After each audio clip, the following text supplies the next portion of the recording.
enough, you stop seeing paint. You stop seeing canvas. You start seeing the exact moment a human soul fractures beyond repair. These are not the eyes of a fictional character. They are a mirror.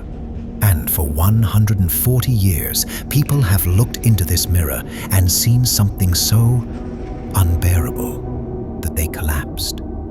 They screamed. Some were driven to violence. This isn't just a painting. It is a crime scene that refuses to go cold. It is an object that carries a contagion of rage. It has been banned by emperors, hated by critics, and physically attacked, stabbed and slashed twice. Why? Because it shows us something we are desperate to deny. It shows us that the line between civilization and savagery is thinner than the skin on your face. And once you cross it, there is no going back. The year is 1885. The artist is Ilya Repin, the giant of Russian realism. But this isn't realism. This is psychological autopsy. The scene is the Kremlin chambers. The air is thick, claustrophobic. You can almost smell the metallic tang of fresh blood mixing with the dust of heavy tapestries. We are witnessing the seconds following an apocalypse. The central figure is Tsar Ivan IV. History knows him as Ivan Grozny, Ivan the Terrible, the man who consolidated power through paranoid tyranny, mass execution, and sadistic torture. He is the absolute power of Russia. And in his arms, bleeding out, is his eldest son, his heir, the Tsarevich Ivan Ivanovich. The history books tell us the argument was trivial. Some say Ivan disliked his son's wife's clothing. He beat her, causing a miscarriage. The son confronted the father. The father's legendary volcanic temper erupted. Ivan swung his iron-tipped scepter. A weapon meant to symbolize divine rule became an instrument of filicide. Repin doesn't paint the strike. That would be grotesque. Instead, he paints something infinitely worse. The realization. Look at the Tsar's face again. Repin obsessed over this face. He couldn't find a model who understood the emotion. How do you model the face of a man who realizes he has just murdered his own future, his own blood, his own dynasty? It is a rictus of absolute, paralyzing horror. One eye bulges, almost rolling back into the skull, unable to process the visual information in front of it. The brow is contorted in a spasm of disbelief. One hand clutches the boy's waist, a desperate, useless attempt to hold him up. The other hand is pressed hard against the wound on the Tsarevich's temple.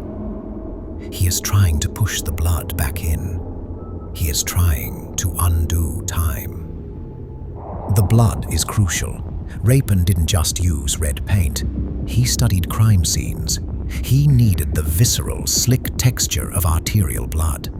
It glistens against the pale skin of the dying son. The contrast creates the horror. The father is a portrait of madness.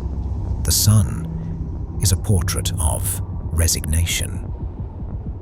His face is eerily calm. There is no anger, only a profound, sorrowful acceptance.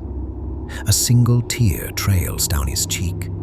He leans into his killer. In his final moments, he doesn't fight. He comforts the monster who ended him. The tension between these two emotions, rabid panic and quiet death, creates a vibration on the canvas that makes viewers physically ill. Ilya Repin was a man sensitive to the violence of his time. Russia in the late 19th century was a powder keg of assassination and brutal state repression. Repin felt the pressure building. He said, "Blood flows around us. One cannot turn away from history." He became obsessed with this historical murder. He felt he had to paint it, like purging a sickness. He worked himself into a state of nervous exhaustion. He said that while painting it, he would become terrified of his own creation. He would run away from the canvas, trembling, only to be drawn back to it, needing to add more blood, more terror to the eyes. He was capturing a national trauma. The idea that the father of the nation, the Tsar, would devour his own children. When he finished, he had created something too potent for the real world. The painting was unveiled in 1885. The reaction was unprecedented. It wasn't polite applause, it was mass hysteria. People wept openly in the gallery. Sensitive viewers were carried out in dead faint. The realism was too aggressive. It felt like walking in on an actual murder. Conservatives were outraged. You do not show the Tsar, God's chosen representative on earth, as a pathetic, drooling murderer. Emperor Alexander III saw it and immediately banned it. It became the first painting in the history of the Russian Empire to be officially censored. It was hidden away, too dangerous for public consumption. But you cannot hide something like this forever. It was eventually returned to public view at the Tretyakov Gallery in Moscow. It sat there, radiating its dark energy, waiting for the right kind of unstable mind to walk by.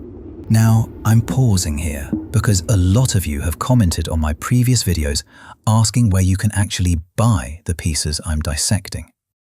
Because of that, I've launched viewcrypt.com.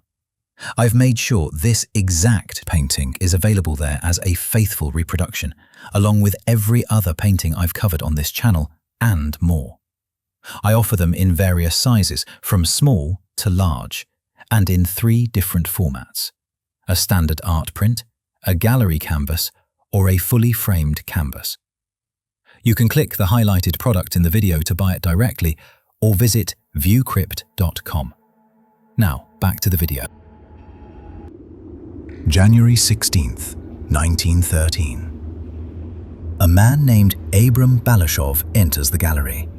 He is an icon painter, a man whose life is dedicated to painting sacred, holy images of saints and angels.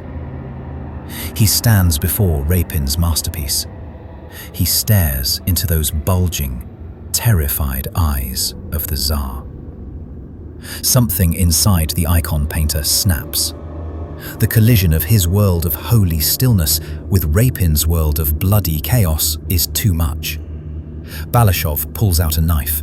He screams, "Enough blood! Down with blood!" He lunges at the canvas. He slashes the faces of Ivan and his son 3 times before he is restrained. The faces were ruined.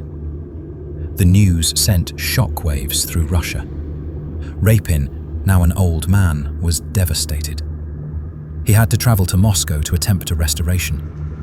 But here is the truly unsettling part. Repin couldn't fix it. He tried to repaint the Tsar's face, but years had passed. He was no longer the same angry, vibrant artist. The new face lacked the manic intensity of the original. It looked softer. It looked wrong. The restoration team had to secretly wipe away Repin's new work. They used his older studies and photos to painstakingly reconstruct the original brushwork, pixel by pixel, trying to recapture a madness that even the artist himself had lost. The painting survived. It was placed behind heavy glass, a cage for a dangerous animal. And there it waited for another century. May 25th, 2018, 5 minutes before closing time. A man named Igor Podporin has been drinking vodka in the gallery buffet. He walks into the Repin room. He bypasses all the other masterpieces. He goes straight to Ivan. He later told police that the painting provoked him. He claimed it was historically inaccurate, a flimsy excuse for the visceral rage the image summoned in him. He grabbed a heavy metal security stanchion, one of the poles meant to keep people back from the art. He swung it like a baseball bat into the center of the painting. The protective glass, meant to stop bullets, shattered. The shards rained down, slashing the canvas in 3 critical places, narrowly missing those infamous eyes. It was a frantic, desperate assault, as if he were trying to kill the people in the picture to stop them from suffering. The painting is currently undergoing a massive, agonizingly complex restoration. It is hidden again. We like to think of art as passive. It hangs on a wall. We look at it, we feel something, we move on. But Ivan the Terrible and his son Ivan is not passive. It is an active predator. It demands a reaction. Repin tapped into something primal here. He didn't just paint a historical event. He painted the precise moment human morality dissolves into nothingness. He painted the ultimate taboo, a father murdering his son. It's an image so toxic that it seems to infect the reality around it, pulling violence out of the air and forcing history to repeat itself, over and over again, in front of that blood-soaked carpet. Some paintings you own. This painting owns you. Look at the eyes one last time, and pray you never understand what they are seeing.